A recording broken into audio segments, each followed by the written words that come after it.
Tulo ka container nga krudo ang gipalit sa driver nga si Romulo Maniego sa usa ka gasolinahan sa Matina, Davao City, Lunes sa buntag. Gikan pa og Davao Occidental si Maniego. Sumala niya kung sumuhon ra nila kini ug dili ibaligya, hilabi na nga muusbaw na sab ang presyo sa matag litro sa krudo. Sa kasamtangan, kapin sa 60 pesos ang matag litro sa krudo o gasolina sa nagkadayang gasoline stations sa Davao City as of March 9, 2026. Balon sa paulit sa Davao Occidental.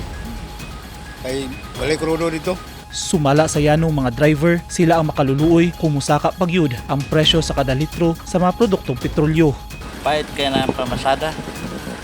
Biskay padulong sa mo ato ang kwarta nga itubil katong 10 pesos, almost 10 pesos. Padulong hinuon sa gasolinahan.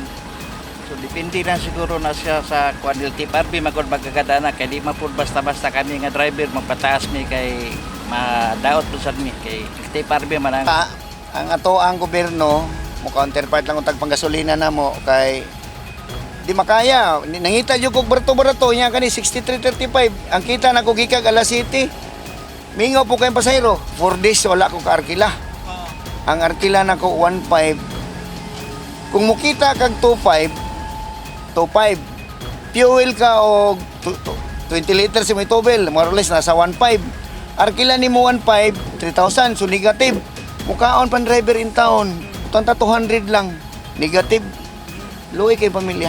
Apan na dunay mga gasoline stations nga nagbuot-buot na og patuman sa increase sa presyo sa produktong petrolyo niadtong weekend.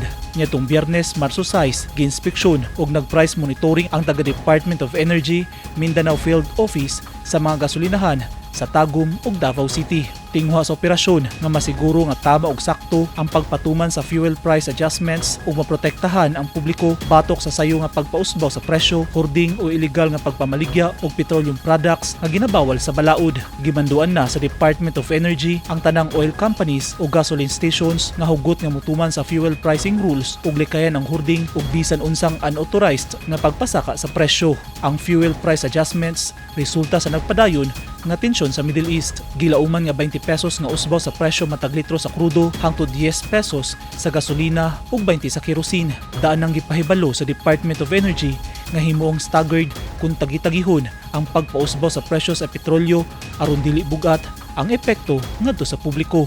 Ang Pilipinas at ang buong mundo ay kasalukuyang nakakaranas ng epekto ng giyera sa gitnang silangan. Kapag may kaguluhan sa rengong iyon, gumagalaw ang presyo ng langis, gumagalaw ang presyo ng kuryente, gumagalaw ang presyo ng lahat ng bilihin.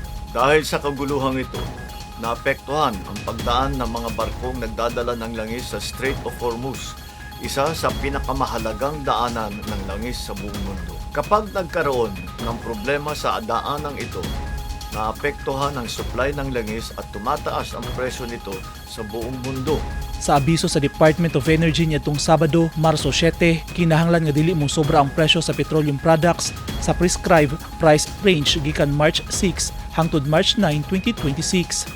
Sa susunod na linggo, inaasahan ang pagtaas ng presyo ng petrolyo. Tinatayang tataas ang presyo ng gasolina ng 7.48 pesos kada litro, diesel ng 17.28 pesos at kerosene ng 32.35 na piso.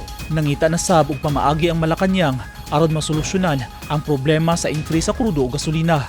Muhangyo si President Ferdinand Marcos Jr. sa Kongreso ug gahum aron makunhuran ang fuel excise tax kung ang buhis sa pag-import og mga petroleum products. Lakip niini ang pag-amyenda sa Biofuels Act of 2006 aron magamit ang mas barato nga bioethanol alang sa pagpaubo sa presyo sa gasolina. Giasikaso na sab sa Malacanang ang ipang-apod-apod nga fuel subsidy o cash transfer alang sa maapektadong sektor.